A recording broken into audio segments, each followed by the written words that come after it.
Hello guys, welcome back to Zig, the programming guide channel.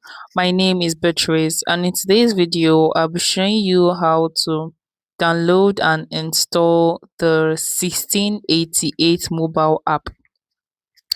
I know a lot of people normally use the website, which is 1688.com, and they don't have the full experience they need, and they don't get that satisfaction of actually using a website. You get, so there's actually an app for the 1688, right?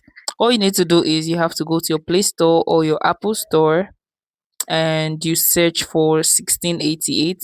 Once you search for that, you're going to see install. You click on install. Once installed, you click on open, and it's going to open up just like this.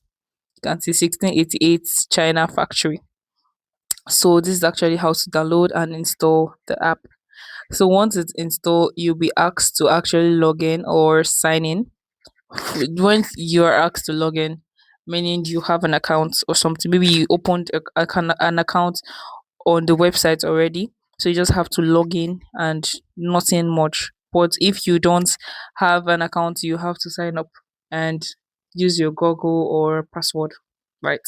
If this guide was helpful, give this a thumbs up and equally subscribe to get more helpful tips like this. Thanks for watching guys. I'll see my next video. Bye.